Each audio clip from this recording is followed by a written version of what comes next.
Hi, everyone. My name is Caitlin Sarian. Most people know me as Cybersecurity Girl. I am the largest cybersecurity influencer in the world, which I'm very honored. I've been in cybersecurity now for 13 years.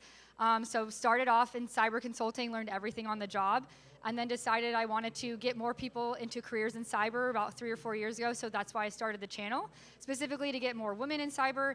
And now I collaborate with companies like NATO, BBC, ABC, Good Morning America, and my specialty is really being able to translate cybersecurity into understandable topics that everyone can understand and love. So I'm very honored to be here talking about the SOC and with AI revolution, but I'll let our panelists introduce themselves. Yeah, hey, Matt Balser. I'm the National Director of Solution Engineering for SentinelOne. Hello, my name is Dwayne Hart. I am the owner of a small cybersecurity consulting firm called Siemens, also a published author of 2 books. One of the books is called The Cybersecurity Mindset, and the second book, which comes out in December, it's on cybersecurity leadership. Thank you. Alors, moi, c'est Yvan Fournier. Je suis le chef gouvernemental de la sécurité de l'information et le sous-ministre associé en termes de cybersécurité. Et comme étant un employé du gouvernement, je vais la faire en français aujourd'hui. Awesome. So I kind of wanted to start with the big picture with you guys. So how are each of you defining an AI-driven SOC? Are we trying to completely redo SOC and have it only be AI-driven? How are people going to be interacting? What is the future of an AI-driven SOC? Yeah, so in my world, I see it kind of as an evolution of the tools we already have with more AI injection into those tooling. But then finding the right balance between that and the humans that are already trained in cyber skills and making sure that we can not just completely rely on robots or the automation, but find the right balance. And to me, that's kind of the goal with an AI-led SOC. Okay, I see it as the area of efficiency. What I've seen a lot of is that a lot of SOC analysts are spending a lot of time doing mundane work, all right? Can you get me that server number? Can you find out the last time someone used application A or B? But with AI, we can streamline that process.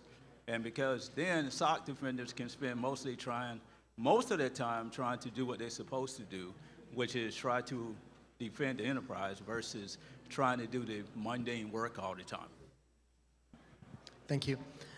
Nous, au gouvernement du Québec, évidemment, c'est pas de sortir tous nos employés et de laisser l'intelligence artificielle gérer pour nous.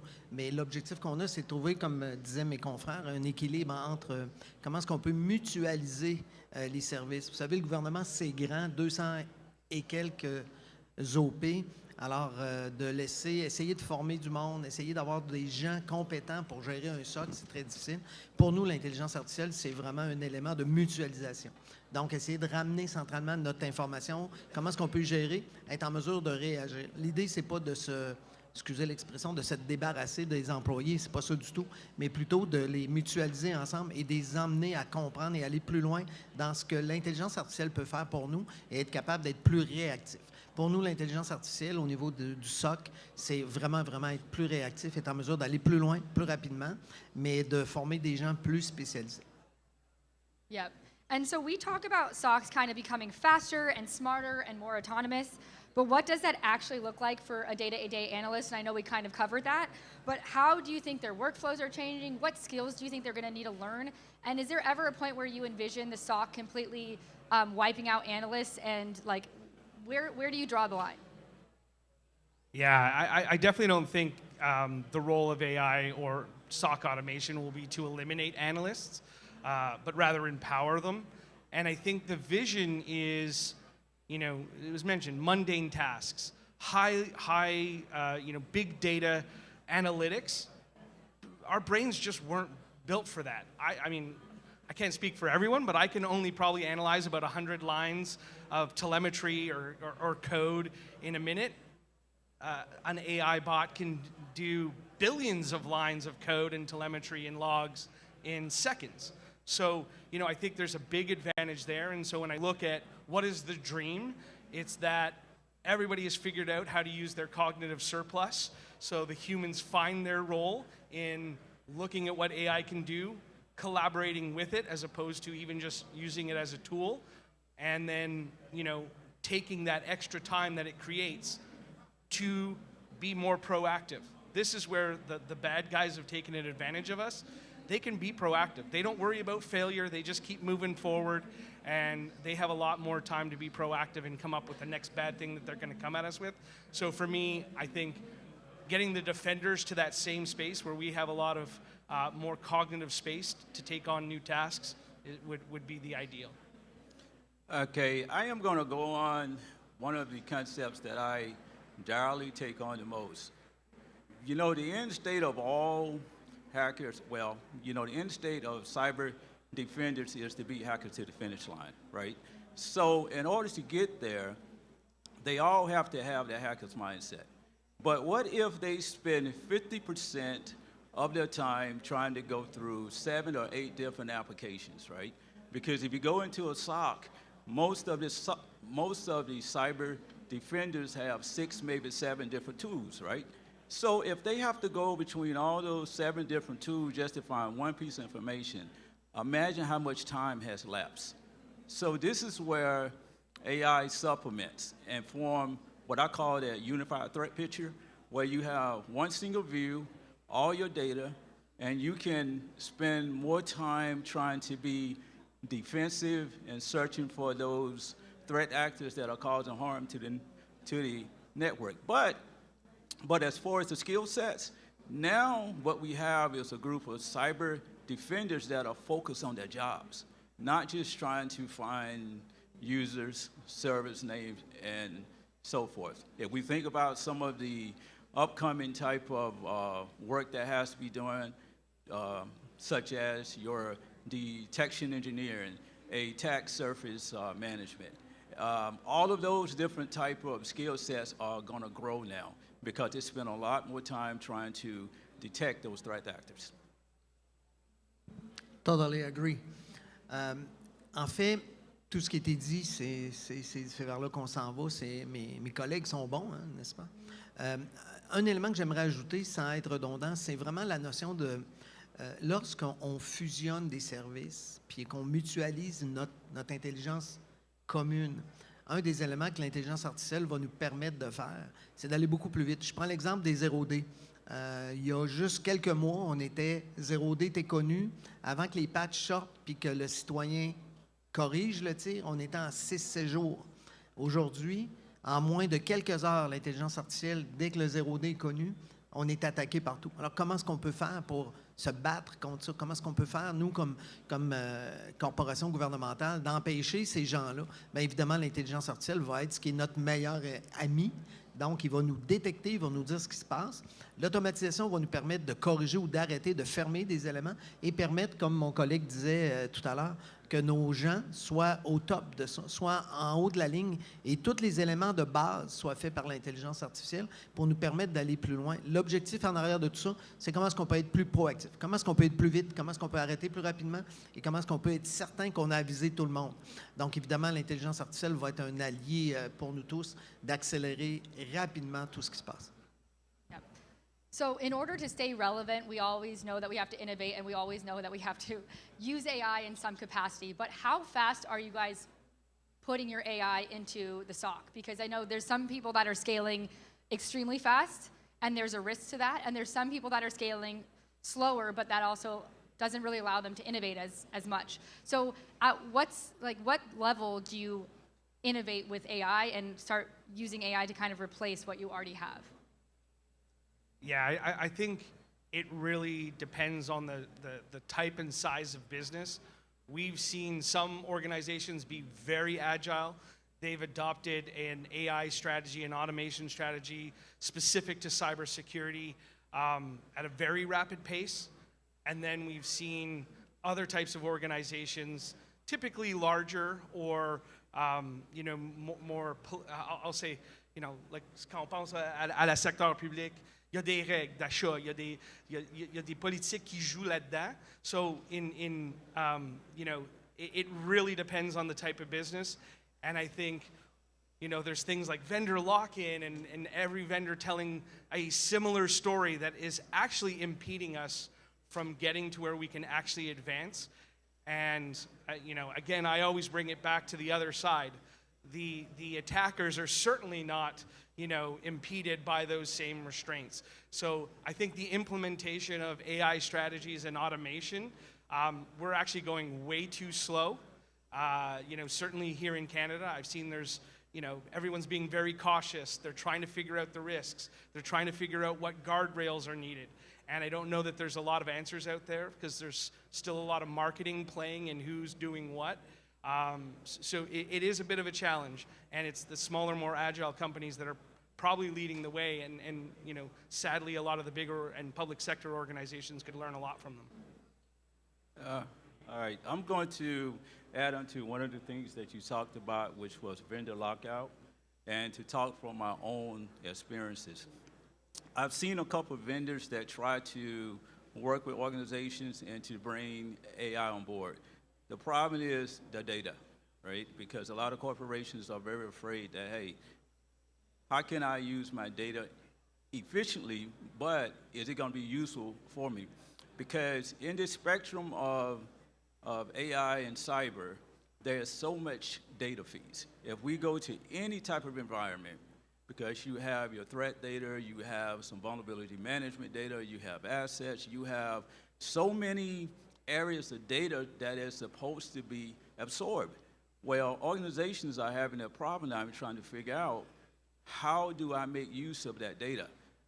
All right, and AI is supposed to supplement that, but still they're kind of taking baby steps because you really don't know if you implement AI, is it going to give you the same type of use and all the protection that you had when you had humans in place? And I always have this argument is that AI is still in its baby steps. And I think as organizations try to learn and to see more, and as vendors and organizations become more so openly, especially about talking about AI and cyber, that's when we're probably going to see a large trend start to grow a little bit, but it takes time. And eventually, we'll get there. Thank you. Short answer, not fast enough. Alors, pour moi, est-ce qu'on y va de l'avant et tout ça? La réponse, c'est oui. Est-ce qu'on y va de façon intelligente? Oui. Je pense que la théorie des petits pas que mon collègue vient de parler est aussi essentielle, mais on ne va pas assez rapidement. Il faut absolument être capable d'implanter ça rapidement. Je ne veux pas faire du name dropping, là. Je ne veux pas nommer des compagnies plus qu'une que l'autre, mais nos grands fournisseurs actuellement nous aident énormément, là. Ils ont des couches qui peuvent nous aider à apprendre, à appliquer une première phase, une deuxième phase et tout ça. Essayer d'être autonome, indépendant dans cette guerre-là, ça serait très, très difficile.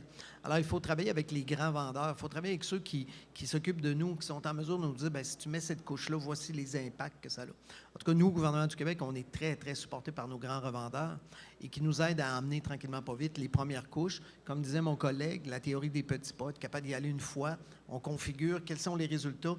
Une fois qu'on a mis ça, est-ce qu'on peut enclencher l'automatisation, fermer, allumer, aviser, etc., etc. Donc, c'est définitivement, on est déjà trop tard. Puis, sans vous donner des chiffres directs, mais juste pour le gouvernement du Québec, la quantité d'attaques depuis les 6 derniers mois n'a pas doublé, là. C'est mettez-en des attaques. L'intelligence artificielle ne se soucie plus de qui est de l'autre côté. Il veut trouver des failles. Et la quantité d'attaques est phénoménale, là. On parle en milliards par jour, là, ce qu'on voyait dans le 200-300 000 par jour, là. Donc, l'intelligence artificielle, nous, on a senti un vrai coup de poing dans l'estomac, là. C'est-à-dire que ça va très, très vite et on se doit, nous, d'être aussi rapide pour être en mesure de mettre nos premières barrières de protection. Donc, on n'est pas assez vite, mais il faut y aller. Yeah, and let's talk about human risk, right? So if we're not implementing AI fast enough, what I've seen in a lot of companies is their employees saying, well, we don't have this rolled out yet, but I'm just going to do it on my personal one really quickly. So one, how are we able to mitigate that risk when our employees are potentially using ChatGPT or other AI to do potential work? And two, how are we making sure that what they're doing and the information that they're getting from that other AI service isn't getting hallucinated and then putting the wrong data into your system? So how are you managing that human risk if you're not automatically kind of fully going into AI? Yeah, so there's definitely a layered approach. I think it starts with convincing people that the training data is protected and is encapsulated, that it's not, whatever AI tool you're using, you have confidence in. And then as soon as you can build that confidence, as soon as you've done your due diligence, get that into the hands of your operators as quickly as possible. Because you're 100% correct. If you do not give someone tools, we are not in the age where people wait for permission. People will go out, they will use whatever tools are at their fingertips. It takes me back. I was dealing with an operator in the Canadian government, and they had read my LinkedIn profile and thought I had some interesting background. And so when the Russian war broke out, they came to me and said, hey, we're looking for tools that can search across all our data and find out if anyone in the government is sharing data with the Russians. And he said, do you have a threat hunt that could do that? And I said, well, I don't, but I can come up with one pretty quickly. So I literally put into a front-ended bot that sat across the data. I said, show me all the systems that are connecting to a Russian IP address. Within seconds, I had all the systems. And then asked it, can you show me what traffic or what kind of data is being transferred over those connections? Within seconds, I had all the data markers of what was being transferred between those systems. That threat hunt, on a good day, if I was, had got a good night's sleep, would have taken me hours. So if you present that problem to someone you haven't provided those tools to, they're gonna break every rule.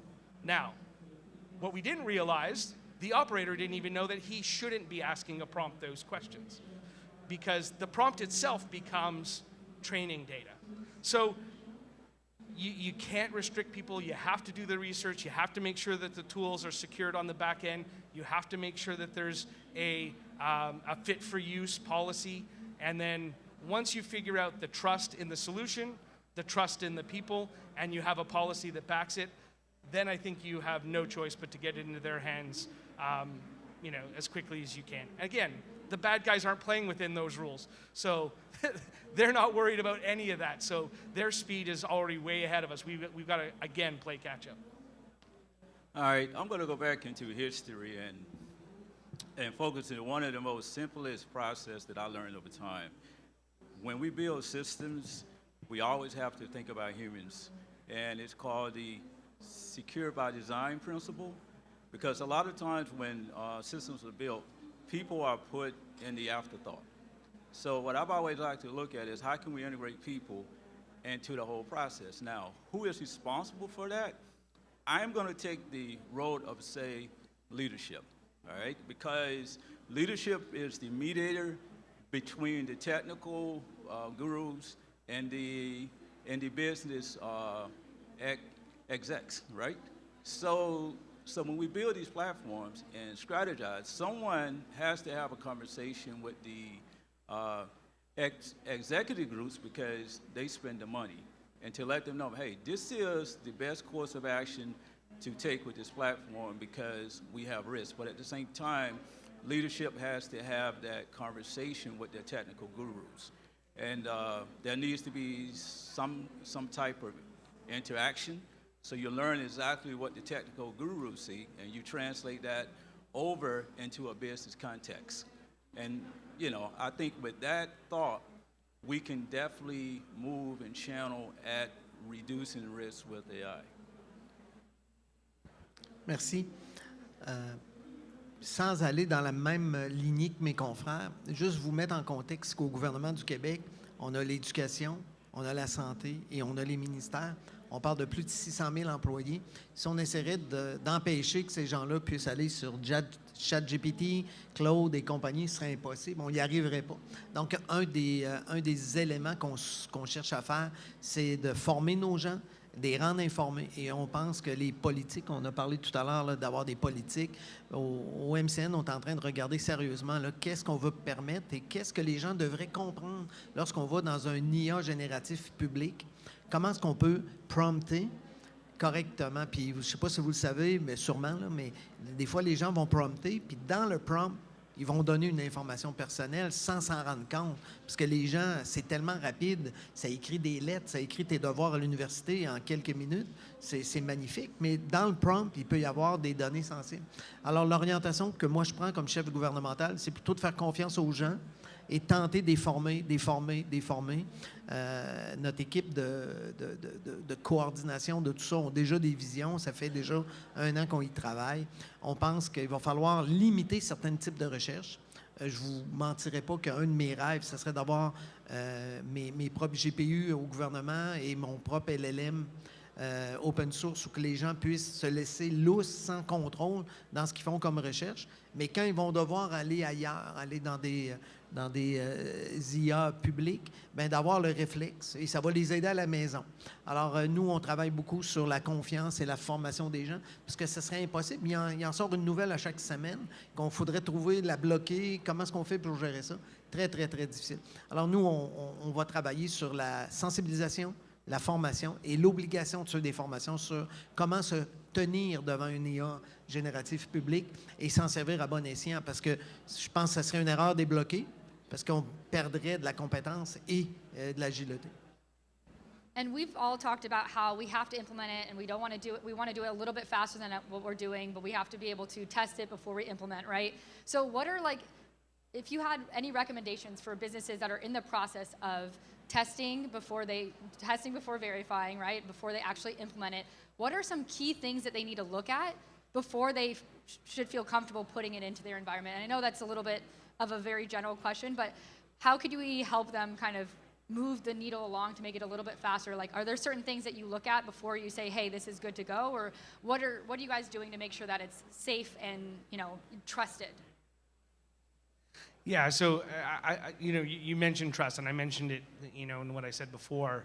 I think we have to ask a lot of questions, because every security vendor out there has a story. Some have a really good story. Some are pushing it along with, it's a slow-paced strategy, or, we're building, and they think they're gaining trust there. But we have to ask questions. Before the invention of certain types of next-gen security tools, we were asking simple things like, how many times does your antivirus update a day? Well, now we don't ask that anymore because it's irrelevant. Now we're asking, how do you build behavior models? How do you, do different things? Well, in AI, it's the same thing. Are you asking about what training data is being used? What happens to your data? What happens to your prompts? What happens to anything that you allow that generative AI to interact with? So you have to ask those questions. And then the background stuff, like the LLMs themselves. Are they proprietary? Are you using open source? Are those open source actually open to the same training backend as, like, if you're using GPT-5?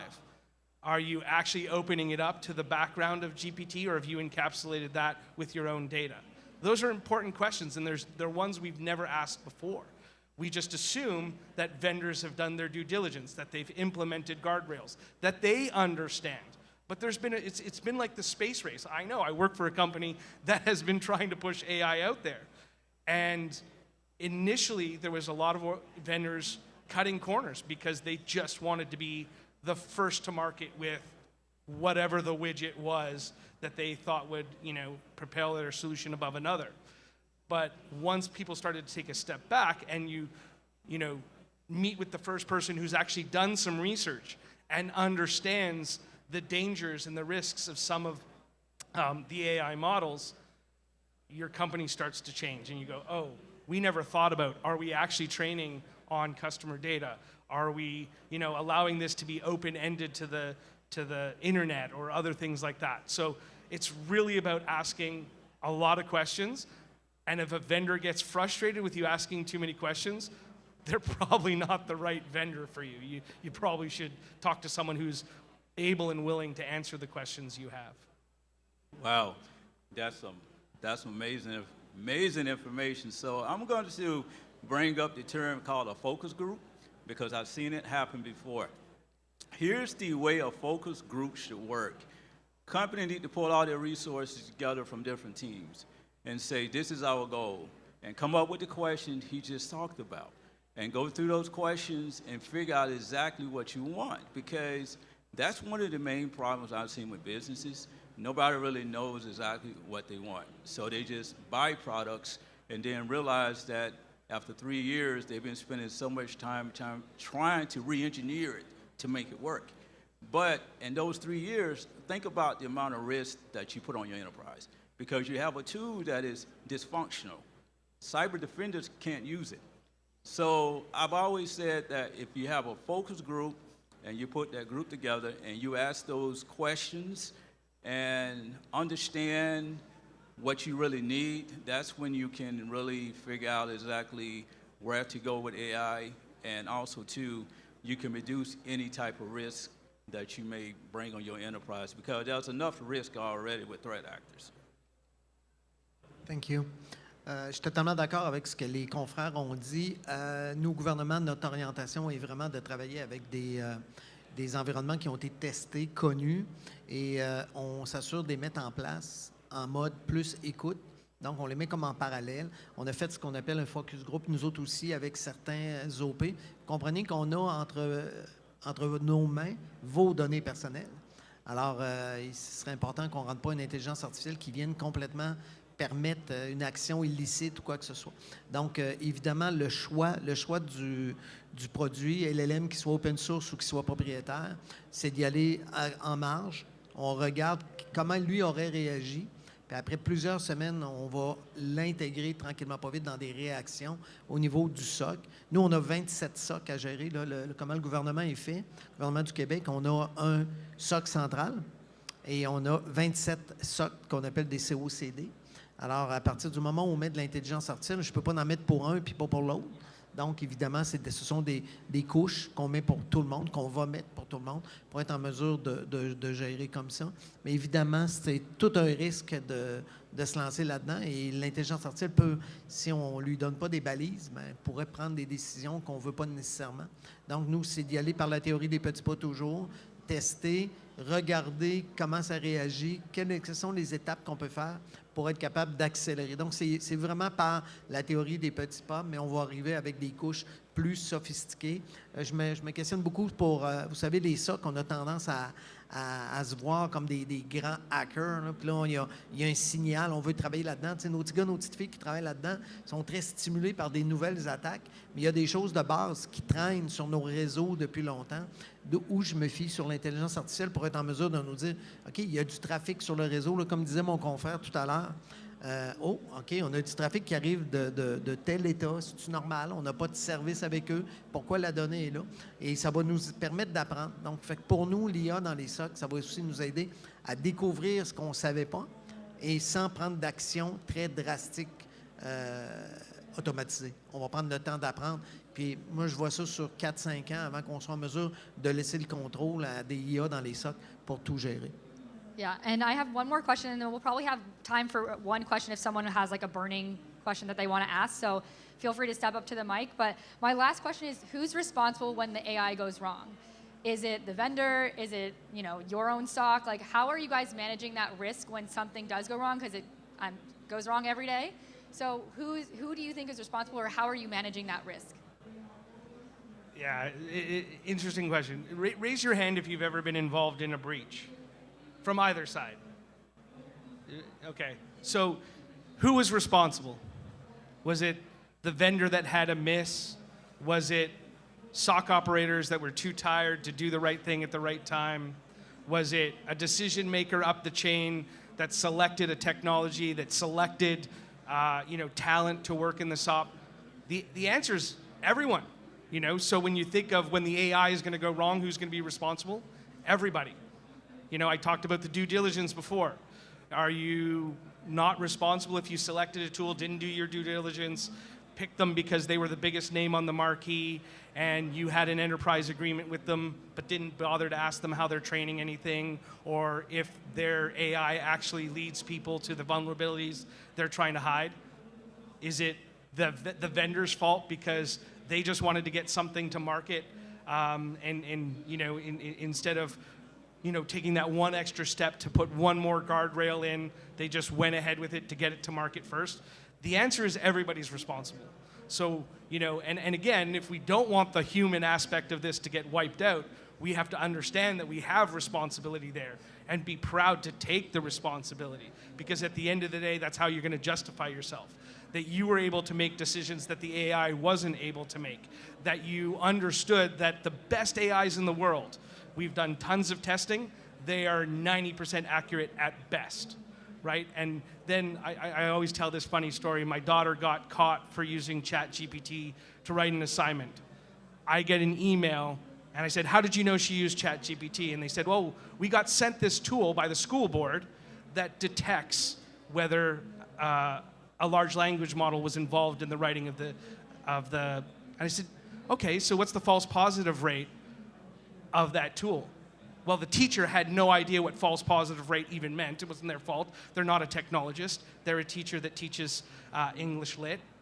And so I said, so I looked up the tool, and the false positive rate was 70%. Who was at fault there? That teacher, because she gave my daughter a 0 when she should have done more research? The school board for providing her that tool that she didn't understand and they didn't understand? Or the tool maker who should be thriving to get better than a 70% false positive rate? Or the fact that the teacher ran into a dad that works in AI every day and could tear her apart when they give their... So the answer is we were all responsible for that. And it's the same in cyber. We're all responsible. We have to, we ourselves are part of the guardrails for the tools we're buying. So, you know, the answer is, to me, is everybody's responsible. You know, that was a major piece. So I only have a little bit to say upon that is everybody is held responsible, as he said, but this is the reason why I think that every person needs to do a self-assessment when they do work, is to really look at what they're doing and say, am I doing the best? Because ethics do play a role. In my upcoming book in December, I actually wrote about an ethical issue where there's a company that has a product, and their product is about ready to go to market, but there's some defects in the products, and if the product do not make it to market, well, the company will go lose their quarterly earnings. And so the board members goes, okay, you can leave that on us. Now, who is held responsible from that point? Because the leader already addressed the issue and said that it should not go to market. So, you know, what I like to say is that we all have to do a self-assessment, and so we all are responsible in some fashion. So we have to make sure that whatever we're responsible for, that we take care of it, and also make sure that we communicate any type of issues to any and everyone. Because when you have a cyber attack, that's when the investigation happens, and you know, people have lost jobs and companies have lost money behind that. Now, I'm not saying that a person should work in their own silo, right? I'm just saying that everyone has a job, so you make sure you do your job so that everyone else can live safely and that businesses can do what they want to do, is to sell a quality product. Thank you. For me, it's really easy. It's my deputy minister that allow me to install it. No, just kidding. En fait, la réponse très simple, c'est de blâmer mon sous-ministre qui m'a permis de l'installer. Mais en fait, je suis d'accord avec tout le monde. C'est vraiment une responsabilité partagée. It's a share thing. Alors, il faut s'assurer que tout le monde comprenne bien qu'est-ce qui s'est passé et apprendre du fait que l'IA a mal fonctionné dans le SOC. Je pense que c'est une responsabilité commune de tous ceux qui sont là-dedans, d'où l'importance de bien démarrer le projet avec beaucoup de surveillance. I'm done. Wait, sorry, I was trying to do a time check. I think we're at 10, what time is it? 10:05? Okay, so we have 10 minutes. Does anyone have questions? I realize I don't have to be the only one asking questions, and I feel like a lot of people are, yeah, feel free to step up to the mic. Bonjour, moi je vais le faire en français parce qu'on est quand même au Québec ici. Là. Par rapport à la prédiction, comment est-ce que l'IA pourrait nous aider finalement à prédire l'attaque avant qu'elle se produise et peut-être ainsi couper l'herbe sous le pied aux attaquants? Je vois par exemple, j'ai entendu, je ne sais plus quand, que le gouvernement du Canada essayait de mettre l'IA pour prédire certains déclenchements de feu dans les forêts et ainsi peut-être soit l'éviter complètement, soit le réduire quasi totalement. Yeah, so the way I understand the question is, how can we, it's easy to use AI to be reactive. How do we start to use AI to be predictive as well as to understanding patterns, to maybe predict something that will happen as instead of still being reactive. So I think for me, we're already doing that somewhat, or some of the best vendors certainly are. There's a couple ways. The first thing is, again, I take it back to the data. Patterns are discovered by taking not small amounts of data, large amounts of data, and applying analytics to them, and then applying behavior models over those. So where we used to be, identifying the behavior after it occurred, now we can identify it as it's beginning. We can identify it as it starts to deviate from norm. So the anomalies are often discovered now before there is any ill effects or any malicious activity. And as the models get fed more and more, we'll get even better at that. So, now we have agents that do predictive analytics. We have agents that do, once an event occurs, it's already doing triage. It's already doing, predictive response. So I think there's a lot of layers to that, but I think it's simply AI's ability to crunch data way faster than we can, and then you feed it models and it can understand deviations from the norm before they lead to malicious activity.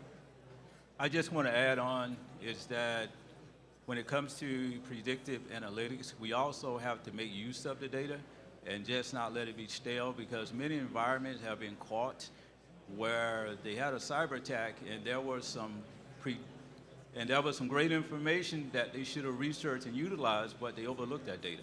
So what we have to do too is to make sure that we make great use of data, because data is very important. Not just to say that, okay, then, well, we only have a 25% risk factor. Well, in that 25% risk factor that you've gotten all your data from, there could be something very severe in there that could cause your entire environment to fail.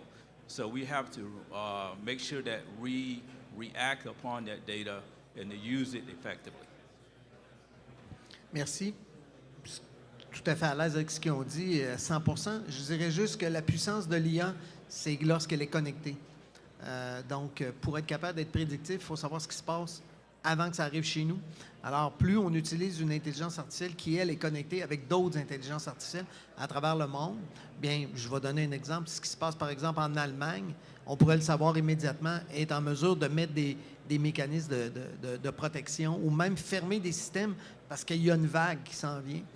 Je pense que l'erreur, ça serait de travailler avec des IA qui sont solitaires, tout seuls chez vous, qui prennent 24-48 heures à se mettre à jour. Il faut plutôt travailler avec des intelligences artificielles qui sont connectées à travers le monde. Trouver le bon vendor qui va nous donner accès à toute la donnée mondiale. Parce qu'on l'a déjà vu, hein, on a des outils, puis on voit très bien ce qui se passe en France.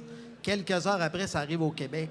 Alors, si notre vendors avec qui on travaille est capable de me dire « Oh, OK, on vient de s'alimenter en Thaïlande, en France, il se passe telle chose », peut-être que ça va arriver chez vous, et là, on devient capable de prédire une future attaque. Alors, je crois que le choix du produit et des relations de renseignement qu'on a on top de l'intelligence artificielle va faire toute la différence. C'est de choisir le bon vendor qui va être en mesure de nous aider à voir ce qui s'en vient ailleurs. Alors, pour ça, ça prend des gens qui sont internationaux. Ça, c'est ma réponse. Yep. And if you could give one piece of advice, like one sentence to people that are currently implementing AI, like your biggest takeaway while you did it or what you've seen people, what would that be? Yeah, I would suggest think back to the Uber versus taxis, or think back to Blockbuster versus Netflix. There was initial fear, right? Some of us didn't want to get into some stranger's car that we got assigned through an app. But today, how many of you arrived here by taxi? Anyone? No? Anyone arrived here by Uber? Right? A few of us. Did you fear when you were getting in the car? No. So it's to find that balance, and find it now. Find the balance between your fear and your risk and the potential good that AI can do. And the longer it takes you to get past those initial trepidations, the further behind you'll be when it's one of the only thing that matters. So yeah, just balance that out and figure out a strategy that makes you comfortable. Well, my advice is if you understand people, you should be able to understand AI because they are a directly mirror of each other. So the way humans make mistakes and their behavioral patterns, AI is going to take on those behavior patterns as well. Je dirais have fun. Essayez d'avoir du plaisir en implémentant ça. Vous savez, quelle période incroyable qu'on est en train de vivre avec tout ça. Et choisissez des gens qui sont passionnés, qui ont du plaisir à faire ça. Et ça va nous emmener plus loin. Tout à fait d'accord avec mes confrères, mais essayez de trouver des gens qui sont passionnés puis qui ont du plaisir à faire ça et qui sont capables de le communiquer. Et avec ça, ça va être beaucoup plus simple. Mais essayez de garder ça. Voyez pas ça comme une tâche. Voyez pas ça comme encore quelque chose qui va nous faire travailler, qui va nous enlever nos jobs. Voyez ça plutôt comme quelle partie de plaisir on est en train de créer présentement. L'intelligence artificielle qui s'en vient, puis on n'a pas parlé de quantique, de quantum computing qui s'en vient. Quand l'intelligence artificielle va être là-dessus, ça va être encore un autre coup à donner. Alors, amusez-vous, puis choisissez des gens qui sont heureux et ça va bien aller. And then if anyone has like one question, if not, we're going to wrap up a little early because Matt is actually speaking on that stage at 10:20. So we were trying to make this really kind of punctual. But if anyone has like one last question, yep. And then we can get one of you guys to answer it. I just want to make sure all your questions are answered. Bonjour, je vais poser la question en français. On parle d'intelligence artificielle, on parle d'outils. J'aimerais éventuellement qu'on réfléchisse à l'humain, aux générations futures qui rentrent dans le marché du travail, qui doivent s'éduquer, se former, parce que là, ça révolutionne complètement les milieux éducatifs qui sont souvent 3, 4, 5 ans en retard. J'ai l'exemple de ma fille qui termine un AEC en cybersécurité qui est incapable de se trouver un emploi parce qu'ils ne les veulent pas en bas de 2 ou 3, 4 ans. Mais comment on arrive avec des outils comme ça quand personne ici les connaît de toute façon? Fait que j'aimerais ça voir comment on va évoluer dans le système éducatif pour corriger ces situations-là. Merci. Pour moi, ça va changer, ça. Ta fille va trouver un job parce qu'à un moment donné, l'expertise et la volonté et le fun, donc ils vont en parler, ça va être le skill critique pour se mettre dans le marché. L'expérience, aujourd'hui, c'est même plus... Ça ne sert à rien dans 5 ans parce que les attaques vont changer, tout va changer. Donc, je pense que même ça, comme tu dis, l'éducation, la mentalité va changer, puis ça va être pour le bien. Oui, tout à fait à l'aise. Woman in cybersecurity is the future, so she will find something. Ben, en fait, la question est vraiment pertinente. On travaille, j'ai des gens de mon équipe ici, là, on travaille déjà avec le ministère de l'Éducation où on veut intégrer des notions d'intelligence artificielle et de cybersécurité dès le premier âge de l'école. Alors, c'est très, très important pour nous que le Québec sorte gagnant. Et c'est pas vrai qu'on va suivre la parade. Alors, on travaille avec l'éducation, les hautes études pour s'assurer qu'il va y avoir des formations, le fun, agréable pour nos petits gars et nos petites filles qui veulent apprendre ça pour sortir compétitif. Parce qu'on va se le dire, là, avec l'argent qui s'installe mondialement sur la cybersécurité et l'intelligence artificielle, il ne faut pas être en arrière. Alors, il faut former nos gens très jeunes, les stimuler, qui aiment ça, faire des bootcamps l'été sur l'intelligence artificielle pour qu'ils apprennent des outils, tout ça. Alors, on travaille. C'est le gouvernement, c'est pas instantané, mais ayez confiance qu'on travaille là-dessus et on veut vraiment s'en aller vers là.